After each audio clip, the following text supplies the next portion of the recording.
Nouveau rendez-vous avec la touche du coach. Bonjour Valérie Dupuis. Bonjour Ça Didier. va bien? Mais oui, et vous? Bah bien, on va continuer notre conversation de la dernière fois. Ah oui, On parlait de la vision de la vie. de Vous cette évoquiez... fameuse vision. Ah oui, vous parliez de cette dame qui avait une vision, ma foi, bien pessimiste de la vie en disant que c'était un fleuve de M trois petits points et dont Un tas. on avale tous les jours une gorgée, on va dire.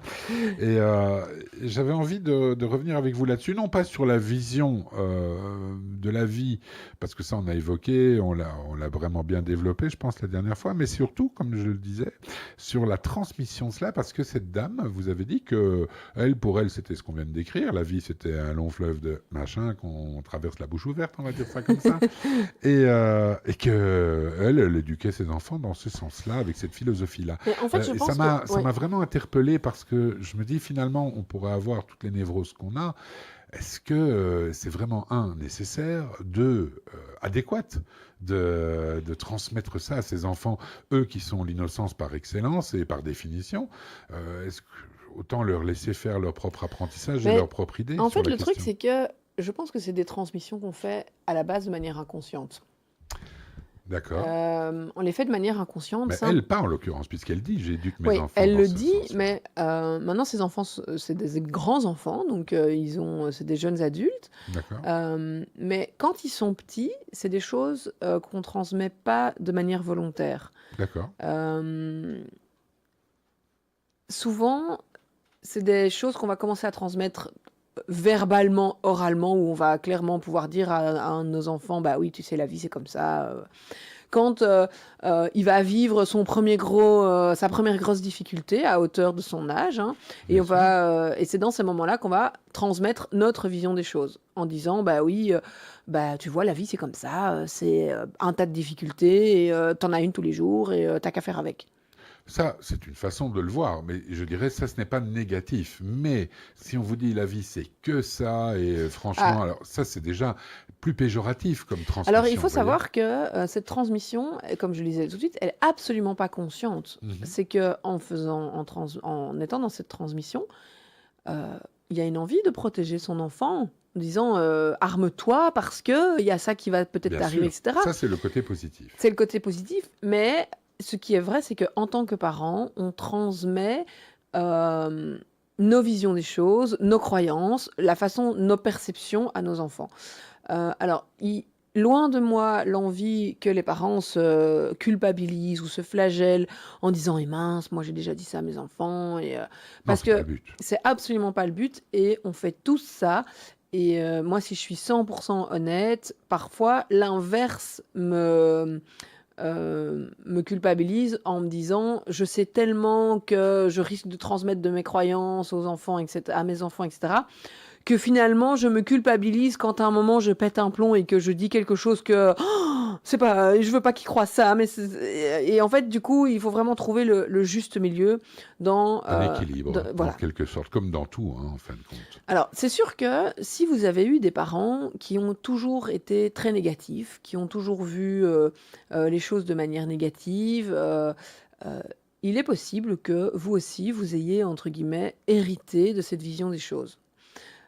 Maintenant, de nouveau, n'en voulez pas à vos parents. Ils ont fait du mieux qu'ils pouvaient au moment où ils vivaient les choses Bien qu'ils sûr, vivaient. mais mon propos n'était pas de dire à qui est la faute, ça c'est Non, pas le non, bien sûr. souci, mais comment peut-on faire pour avancer, je dirais. Aujourd'hui, par exemple, j'espère qu'il y a pas mal d'auditeurs qui nous écoutent, je sais que cette chronique est fort suivie, des gens qui se diraient oui c'est vrai, ou qui se reconnaîtraient dans ce qu'on a dépeint comme certaines personnes, et tout en les déculpabilisant, hein, c'est inconscient, etc. Quel conseil pourriez-vous vous donner en tant que coach? À quoi faut-il être attentif? Quelle est la réflexion que ces gens pourraient avoir, que ces auditeurs pourraient avoir, de se dire il faut que je sois attentif pour pas justement transmettre ça à mes enfants parce que je les aime par-dessus tout. C'est le principe des parents, en principe, justement. Je pense que la première chose à faire, c'est de travailler sur sa propre vision, en fait. D'accord. De se dire, ok, mais en fait, moi j'ai cette vision. Oui, mais c'est pas pour autant qu'elle est juste. Ah non, C'est non, la bien vôtre, c'est sûr. le ressenti. Bien sûr, Il y mais a de ce se que dire, la ok, vie mais est et ce qu'on la moi je ressent. vois les choses de telle manière, de cette manière-là. C'est pas très confortable pour moi parce que du coup, je me sens toujours un peu morose, je me sens toujours Mhm. un peu peut-être dans la crainte qu'il m'arrive quelque chose. Euh, le premier pas de chaque travail de développement personnel, c'est la prise de conscience, en fait. D'accord. Et donc, c'est important de constater, en fait, de se dire, oh, c'est marrant, ouais, ça m'arrive, en fait. J'ai cette vision un peu Mhm. où j'ai l'impression que, de toute façon, il y a toujours quelque chose qui ne va pas aller, que quand il arrive un truc positif, d'office arrive un truc négatif derrière. Et j'ai cette vision-là. Si je prends conscience de ça, ce sera déjà différent dans la façon dont je vais le transmettre autour de moi, dont Bien je vais sûr. le faire résonner autour de moi. Donc la première chose, c'est en prendre conscience. La deuxième chose, c'est se poser la question, est-ce que c'est confortable, est-ce que c'est OK pour moi de vivre avec cette vision-là? D'accord. Ça, on l'avait évoqué la semaine passée, mais ça, c'est de nouveau personnel. Mais Oui, mais au niveau... si je sais que c'est inconfortable, pour moi, j'aurais pas envie de la transmettre. D'accord. Donc Ok. c'est vraiment d'arriver à comprendre, de se dire, tiens, Mhm. Oui, c'est vrai. Est-ce que, en fait, moi, ça me fait avancer? Parce que si ça vous fait avancer, fatalement, vous allez vous dire, ben moi, j'ai envie de faire avancer mes enfants, donc d'office, je vais lui transmettre cette vision-là. Mais alors, vous avez aussi, pardonnez-moi, mais vous avez aussi l'effet inverse. Les parents qui sont ultra protecteurs, avec tout l'amour qui est le leur, donc ça part d'une bonne intention, je vais dire. Et je prends d'exemples d'enfants qui ont envie de pratiquer des sports moteurs, par exemple, qui ont envie de faire du VTT, qui ont envie de faire des sports dits extrêmes, et les parents leur disent non. Parce que eux, dans leur instinct de protecteur, ils se disent non, non, c'est trop dangereux, j'ai pas envie qu'ils se blessent, j'ai pas envie. Et sans parler du pire, évidemment. Est-ce que c'est un service qu'on leur rend? Ah ben, de Est-ce qu'on nouveau, doit casser une ambition, une envie très profonde chez les enfants de faire, ou chez les ados, ou chez les adultes aussi, de faire certaines expériences au prétexte de la surprotection? alors là, c'est un peu autre chose, mais je comprends où vous voulez en venir. C'est l'idée de se dire, j'ai peur qu'il arrive quelque chose à mon enfant, et du coup, je l'empêche de faire quelque chose Ou à mon qui... parent, hein, ça ne Oui, doit oui, pas être oui, oui. nécessairement vers les plus jeunes, hein, Oui, ça peut être mais du dans coup, l'autre je sens. l'empêche de faire quelque chose Mhm. qui potentiellement lui pourrait l'épanouir. L'idée, c'est de nouveau, je prends conscience de quelle est ma motivation de l'empêcher de faire ça. Parce que, et après, on va basculer dans la communication. Mais dans la communication, on va pouvoir aller dire à son proche, son enfant, son parent, peu importe, mais en fait, ça me fait très très peur. Et de mettre des mots sur vraiment l'origine de la cause de pourquoi je veux l'en empêcher, parce que souvent, quand c'est comme ça, on va trouver 1000 excuses qui n'ont rien à voir avec nous. Absolument. On va arriver à dire, mais t'auras pas le temps avec tes cours, et t'imagines, en plus c'est un sacré budget, et non, franchement, attends, comment est-ce que tu vas faire après avec Chic Chac? Ou On alors va, le pire, quand tu seras plus grand, c'est-à-dire trop tard. ouais, mais donc on va trouver toute Ouais. une kyrielle d'excuses qui ne sont pas vraiment nos vraies raisons. Parce qu'en fait, la vraie raison, ça part de nous. Pourquoi est-ce qu'on a envie d'empêcher quelqu'un de faire quelque chose? C'est parce que ça nous impacte nous. Et nous, on a peur de ne pas arriver à gérer ce que quelqu'un d'autre pourrait potentiellement tout à fait bien gérer. Et donc, imaginons un enfant, notre enfant a envie de, je sais pas moi, faire un sport extrême, du saut en parachute. Nous, c'est quelque chose où on se dit, on voit tous les dangers possibles et imaginables, et on va le décourager en disant, t'imagines pas, ça coûte super cher, en plus tu vas chaque fois devoir aller jusqu'à l'aéroport, les kilomètres. On va lui trouver plein d'excuses, Alors parce... qu'en fait, c'est juste, j'ai peur pour toi. alors qu'en fait, Et c'est c'est juste, presque égoïste d'une certaine j'ai façon. peur qu'il t'arrive quelque chose. Mhm.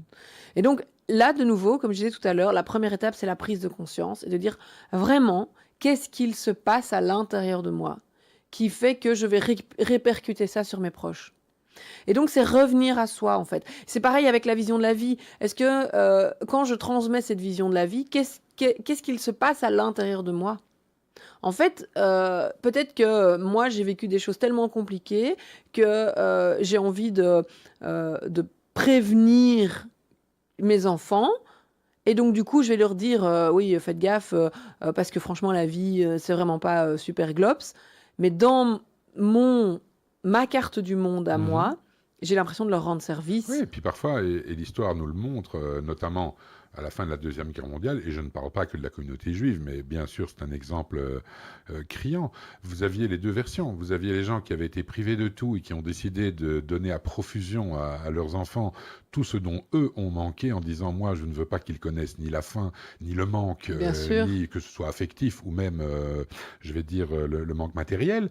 Et puis vous avez d'autres qui disent bah il n'y a pas de raison qu'il ait une vie plus simple que moi je ne l'ai pu avoir.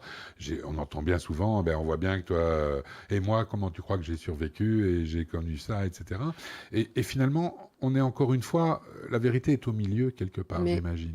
Et puis, il y a autant de vérité qu'il y a de personnes sur Terre. Ah bah voyez, on revient à ce qu'on se disait la semaine dernière. Ce qui compte, c'est comment ça résonne à l'intérieur de moi et comment est-ce que ça me fait grandir.